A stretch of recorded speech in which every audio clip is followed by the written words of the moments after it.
बावले का बेवकूफ जैसे लगे। तुम्हें क्या करना है? तुम्हें करना है अब अगला प्राणायाम कपालभाति। क्या करना है देखो, ये सब रोज करना। जो रोज प्राणायाम करेगा वो कभी बीमार नहीं होगा, उसके शरीर में कोई रोग नहीं होगा, और जो बीमार है तो सब स्वस्थ हो जाएगा, दोबारा से हेल्दी हो जाएगा, कोई भी बीमारी। अब दूसरा प्राणायाम है, ये सबको सीखना। मैंने यही प्राणायाम जो आपको सिखा रहा हूं, ये देश के 4 करोड़ से ज्यादा लोगों को, जैसे आज आप यहां रघुनाथगंज में बैठे हैं, ऐसे पूरे देश और दुनिया में 4 करोड़ से ज्यादा लोगों को फिजिकली ऐसी ट्रेनिंग दे करके आया हूं जैसे आपको दे रहा हूं। और 100 करोड़ से ज्यादा लोगों ने टीवी पर देख करके, सीडी देख करके, पुस्तक पढ़ करके और योग किया है। और आज दुनिया के 200 से ज्यादा देशों के 100 करोड़ से ज्यादा लोग योग कर रहे हैं और उसके द्वारा निरोग हो रहे हैं। ये दुनिया की सबसे बड़ी घटना है। 100 करोड़ से ज्यादा लोग क्या कर रहे हैं? सुबह उठ के भस्त्रिका कर रहे हैं। और क्या कर रहे हैं?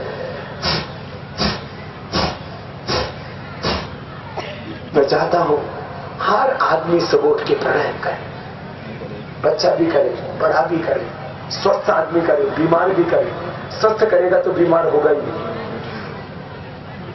बच्चे करेंगे तो बच्चों की हाइट अच्छी होगी, आईसाइट अच्छी रहेगी, मेमोरी शार्प होगी, वो बलवान बनेंगे, बुद्धिमान बनेंगे, चरित्रवान बनेंगे, गुणवान बनेंगे, मातृ पितृ भक्त राष्ट्र भक्त बनेंगे। करो कपालभाति। जो बड़े करेंगे तो बड़ी उम्र में प्रोस्टेट बढ़ने लगता है। बड़ी उम्र में जैसे ही एज बड़ा होता है तो डॉक्टर बोल देता है ये तो एजिंग प्रोसेस है, ये तो एज रिलेटेड प्रॉब्लम है, बड़ी उम्र में प्रोस्टेट बढ़ जाता है। कपालभाति करने वाले का कभी भी प्रोस्टेट नहीं बढ़ेगा। बड़ी उम्र में, बड़ा आयु वय में जब आपका वयस बढ़ता है तो आपको यूट्रस में फाइब्रोस, ओवरी में सिस्ट, माताओं बहनों को, पुरुषों को प्रोस्टेट में प्रॉब्लम होता है। कपालभाति करने वाले कोई कुछ नहीं होगा। किडनी में स्टोन कपालभाति वाले को करने वाले को नहीं होगा। गाल ब्लेडर में स्टोन कपालभाति करने वाले को गाल ब्लेडर में स्टोन नहीं होगा। किडनी में स्टोन है, निकल जाएगा। और ये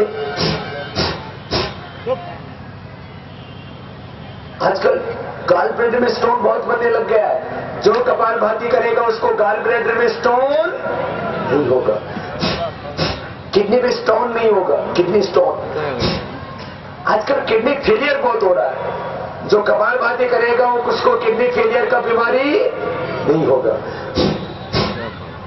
आजकल जॉन्डिस बहुत हो रहा है, हेपेटाइटिस बहुत हो रहा है। छोटे बच्चों को भी लीवर का, किडनी का प्रॉब्लम हो गया आजकल।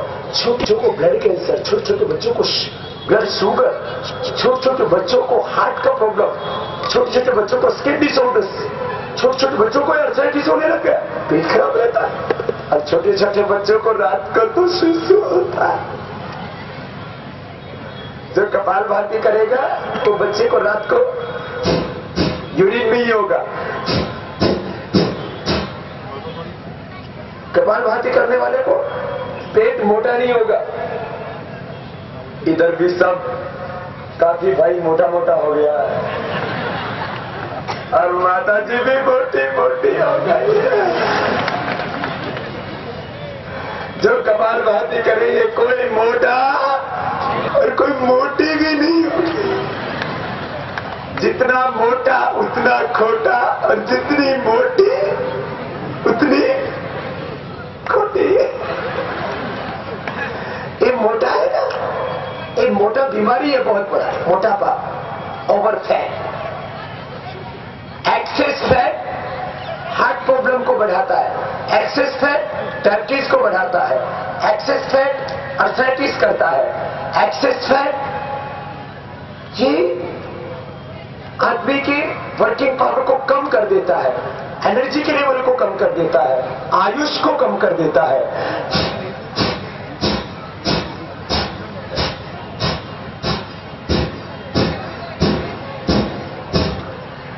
जो कपालभाति करेंगे मोटापा होगा ही नहीं, और जो मोटे हैं वो पतले हो जाएंगे, और जो दुबले हैं वो तगड़े हो जाएंगे।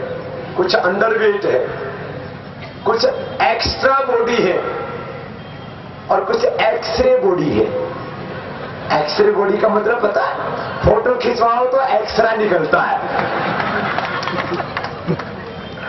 जो कपालभाति करेंगे वो एक्स्ट्रा बॉडी नहीं होंगे और एक्सरे बॉडी भी नहीं होंगे। शुगर नहीं होगा। आज भारत में करीब 10 करोड़ लोगों को शुगर का बीमारी हो गया है। कितना लोगों को? 10 करोड़ लोगों को या तो शुगर का बीमारी हो चुका है, बॉर्डर लाइन शुगर है, और शुगर से फिर अंधे हो जाते हैं। 2% लोग तो अंधे ही हो जाते हैं। 85% लोगों को आंखों का कोई सीरियस प्रॉब्लम होता है। 10% लोगों को आंखों का कोई क्रोनिक प्रॉब्लम हो जाता है। 15 से 35% लोगों का किडनी खराब हो जाता है डायबिटीज से। गैंग्रीन होता है, हाथ पैर कटना पड़ता है। डायबिटीज और डायबिटीज के कॉम्प्लिकेशंस जो कपालभाति करेगा उसको नहीं होंगे। बीपी बहुत बढ़ गया है। यहां पर जो बैठे हैं, ब्लड प्रेशर, हाइपरटेंशन, बीपी का बीमारी कितनों को है? जिनको बीपी है हाथ उठाना, तो हाथ उठाओ। बीपी वाला, बीपी हाथ हिलाना। इसका मतलब इधर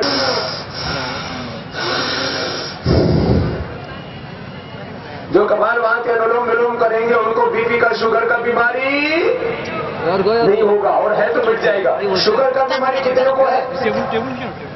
शुगर का बीमारी खड़ा करना, शुगर तो ज्यादा हो गया है।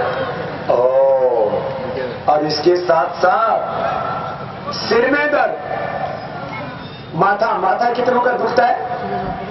माथा ये माताओं का तो बहुत दुखता है। हाथ उठा करना दोनों भाइयों का भी दुखता है माथा, और बहनों का तो लगभग 50% का माथा दुखता है। कपालभाति करना और अनुलोम विलोम करना।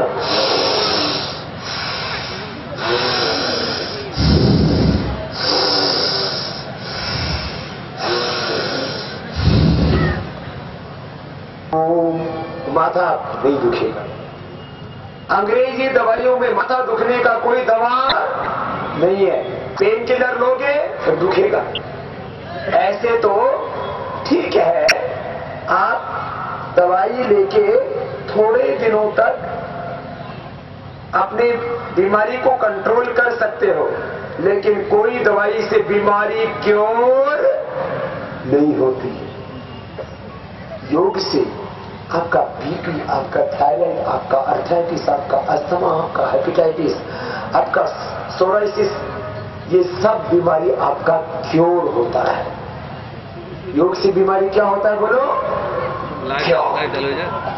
दवाई से कोई बीमारी क्योर नहीं होता है। अब सुनो, 8 प्राणायाम आपका बीमारी क्योर करेगा, पूरे सिस्टम को स्ट्रांग बनाएगा, ऑटोइम्यून डिजीज से आपको बचाएगा, और इस योग करने में किसी का कोई पैसा नहीं लगता। अब कपालभाति अनुलोम विलोम करते हो तो इससे कोई पैसा लगता है?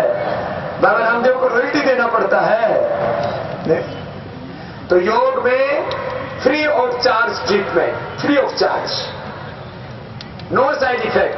किसी दवाई का, कोई भी दवाई है तो उसका क्या होता है? Side effect. लेकिन योग का कोई साइड इफेक्ट नहीं होता और तुरंत फायदा होता है। तो 8 प्राणायाम सबको करना है। पहला भस्त्रिका, दूसरा कपालभाति, तीसरा बाह्य प्राणायाम,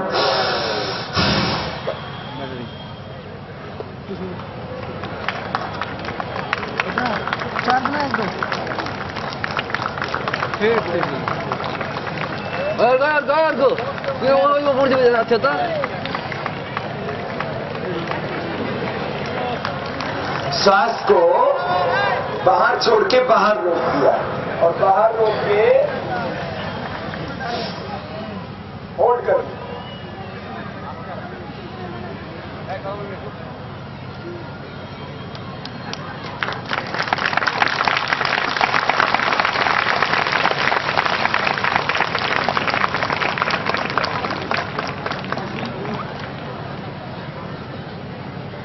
तो ये बाह्य प्राणायाम हो गया। अब इसमें पेट को अंदर खींचो, ढीला छोड़ो तो अग्नि साफ।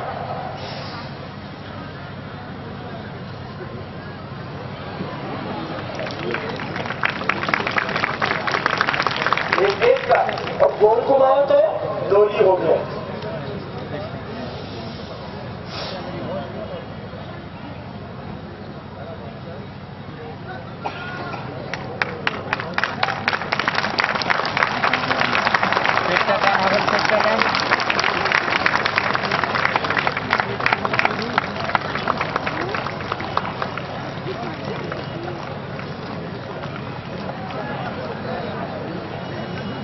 आप भी घुमाएगा? अरे बाबा हम तो पीछे से घुमाएंगे। आगे से तो घुमाने के लिए जगह ही नहीं है, पूरा ट्रैफिक जाम है।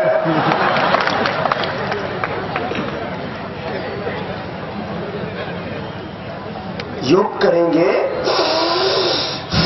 भस्त्रिका, कपालभाति, बाह्य प्राणायाम, अग्निसार,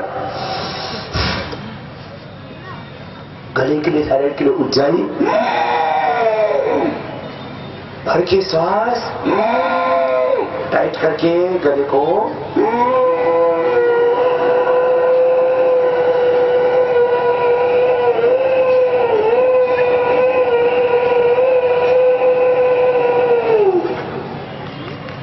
भर के रोक के रखा। फिर दाहिने आंख को बंद करके बाएं से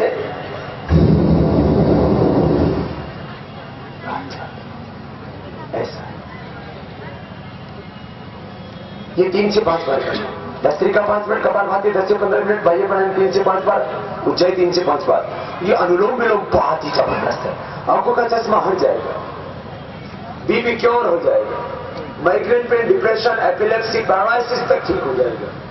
एसएलए की प्रॉब्लम, एमएस की problem, autoimmune disease, neuro problems, neurons का प्रॉब्लम्स, एक एक सेल के रिसेप्टर्स, एक एक सेल का पूरा कैरेक्टर, एक एक सेल का पूरा structure, genes, chromosomes, genome, DNA तक एकदम करेक्ट हो जाएगा। एक एक सेल पूरा सिस्टम, एक एक सेल के अंदर न्यूक्लियस है, वो पूरा ठीक होगा, अपना ब्रेन से लेकर के सेल का न्यूक्लियस तक, और एक एक सेल एनर्जाइज हो जाएगा। अनुलोम विलोम प्राणायाम बहुत जबरदस्त है।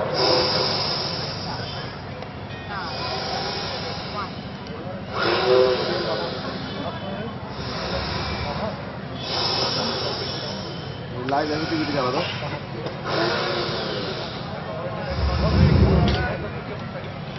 ये 5 मिनट करके 10-15 मिनट। फिर इसके बाद भ्रामरी उठती है। ये स्ट्रेस के लिए बहुत जरूरी है। स्ट्रेस से तो सभी लोग पीड़ित हैं, सबको स्ट्रेस, तनाव और स्ट्रेस से, अवसाद से, डिप्रेशन से पूरा जीवन नरक बन जाता है। हाँ? पहले उंगली माथे पर, सीस्ते में जैसे आंखों पर, कान अंगूठी से बंद, मुख भी बंद होता है, मुंह बंद करके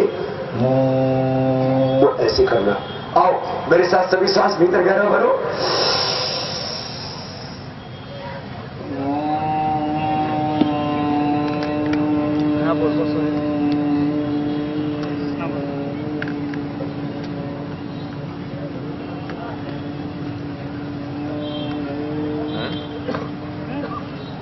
छब्बीस 26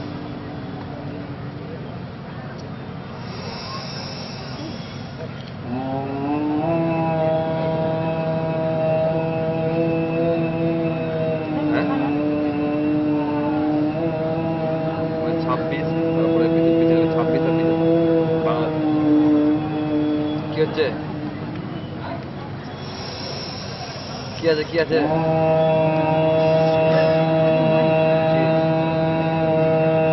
আমাদের হচ্ছে